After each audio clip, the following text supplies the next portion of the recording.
Hello friends, good morning, back to my channel. তো একটা নতুন ভিডিওর সাথে তোমাদেরকে আমি নিয়ে এসেছি। দেখো, একটা ডগির আমাদের বাড়িতে মানে পাশে রাস্তায় বাচ্চা হয়েছিল, দুটো ছোট্ট ছোট্ট বেবি।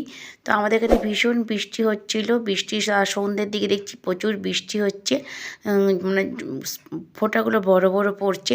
তো ভাবলাম ছোট ছোট বেবিগুলো, এদের 7-8 দিন করে বয়স, তো বৃষ্টির জলেতে ভিজে গেলে মারা যাবে বলো।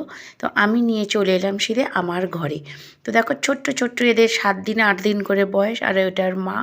দেখো মাটা কালো বলে তোমরা জানি না কেমন বুঝতে পারছো। আর আমার গলাটার জন্য সরি বন্ধুরা, গলাটা অনেক দিনই বসে গেছে।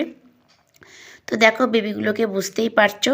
তো বেবিগুলোর জন্য একটু প্রে করো, ও যেন খুব সুস্থ থাকে, ভালো থাকে। আমি ওদের ঘরে নিয়ে এলাম, এনে দেখো বিছানা পেতে দিয়েছি। আর ওর মা দেখো মাম খাচ্ছে, তোমরা দেখে বুঝতে পারছো। তো এটা লাইক কমেন্ট শেয়ার করো, ভালো থেকো, আর ছোট্ট করে মিষ্টি করে একটা কমেন্টস করো, আমার ভীষণ ভালো লাগবে। আর দেখো এই ঘরটায় আমি রেখেছি, ওটা আমার ওই দিকের ঘর, মানে ঢুকতে সামনের ঘর, এইখানে রেখে দিয়েছি। বিছানা মোটা করে সব পেতে দিয়েছি, দিয়ে ওর মা ওদেরকে নিয়ে ভালোই আছে। কিন্তু বাচ্চাগুলোর ভীষণ সর্দি করেছে, কেন বাইরে ছিল। তো দেখি আমি কতটা কি ওদের জন্য করতে পারি। এমনি ওর মাকে আমরা খেতে দিতাম ডেলি, তো এখন বাচ্চা হয়েছে বলে একটু বেশি করেই দিচ্ছি, 2-3টে বেলায় দিচ্ছি বিস্কুট, রুটি, তারপরে তোমার ভাত। এমনি আমার যে কোকো আছে, কোকোর যে স্যুপ ভাত করি, চিকেন স্যুপ ভাত, ওকেও ওই চিকেন স্যুপ ভাতই রোজই দিই, চিকেন দিয়ে রোজ স্যুপ ভাতই দিই। আরও একটা আছে, তো ওটা ছেলে আর এটা হচ্ছে মেয়ে।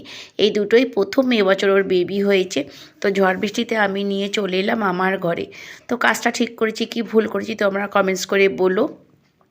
তোমাদের দেখো ঘরটা আমি দেখাচ্ছি। আমার এ ঘরে প্রচুর জিনিস আছে, তবুও আমি ওদেরকে দিয়েছি। কেন, ছোট ছোট বাচ্চা দুটোর জন্য আমার ভীষণ কষ্ট হয়েছিল, যে বৃষ্টিতে হলে, বৃষ্টিতে ভিজে গেলে এরা হয়তো মারা যেতে পারে। এরকম রাস্তায় হয়তো অনেকে আছে, আমি তো সবাইকে পারি না। তো আমার চোখের সামনে এরা ছিল বলে চোখের সামনে থেকে নিয়ে এসেছি। তো বন্ধুরা, আজকের মতো ছোট্ট ভিডিও, টাটা, বাই বাই।